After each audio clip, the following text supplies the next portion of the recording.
Terima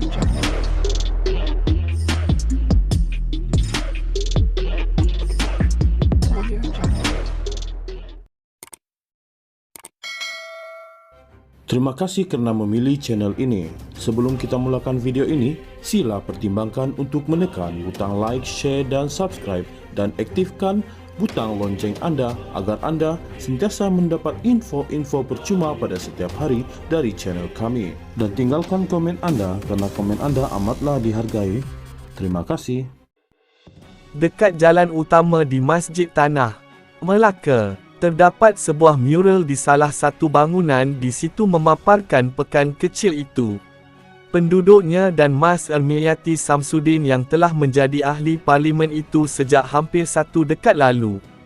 Bagi ramai pengundi di situ, Mas Ermiyati adalah wakil rakyat yang cukup disenangi dan dihormati, termasuk kalangan yang mempunyai keyakinan politik yang berbeza. Pernah menjadi Ketua Puteri UMNO, dia meraih kemenangan meyakinkan pada PRU 2013 dan 2018. Namun, keputusannya untuk keluar UMNO dan menyertai Bersatu dilihat membuatkan penyokong setianya berbelah bahagi pada PRU 15. Bagi pengundi yang hanya ingin dikenali sebagai Siti Nurhaliza, sudah tiba masanya untuk perubahan di kubu kuat BN itu. Berikrar akan menyokong Mas Ermiyati, dia berkata sudah bosan dengan apa yang disifatkannya sebagai korupsi dalam BN. Dia memberitahu Malaysia Kini walaupun Mas Ermiyati bertukar parti, dia tetap membantu penduduk di situ. Dulu saya ikut parti, tapi sejak dia bertukar saya akan ikut dia. Dia ada cara yang baik, cara dia datang ke kampung kami dan berinteraksi dengan kami. Ada lampu di jalan-jalan pula bersih. Ada pembangunan seperti pusat sumber, katanya, yang tinggal di kampung semut. Di sebalik popularitinya, Mas Ermiyati tewas dalam PRN Melaka pada tahun lalu.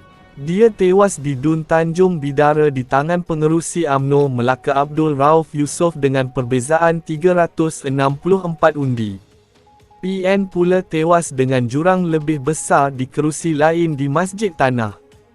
Data pengundian di 5 dun di situ pada PRN tersebut menunjukkan BN mendapat sokongan 54.5%.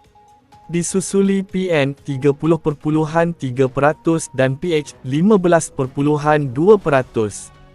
Ia membayangkan kebanyakan penyokong Mas Ermiyati masih kekal bersama BN. Beberapa pengundi yang ditemui Malaysia Kini memberitahu mereka akan kekal menyokong parti walaupun mengakui sumbangan Mas Ermiyati di Masjid Tanah.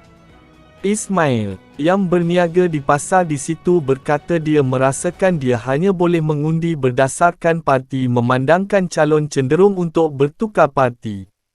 Menjadikan lampu suluh sebagai analoginya, Ismail yang nampak bosan dengan politik berkata calon hanya menyuluh dengan terang ketika musim pilihan raya dan menjadi malap selepas menang.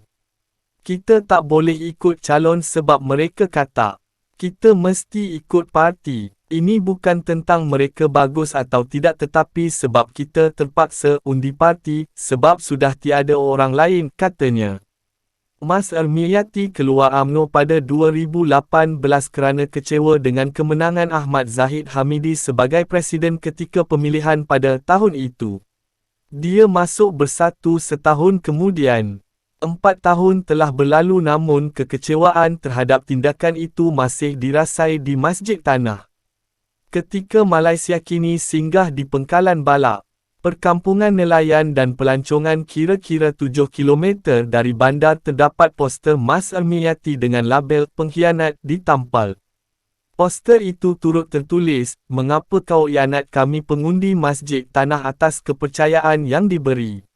Jangan pentingkan diri sendiri."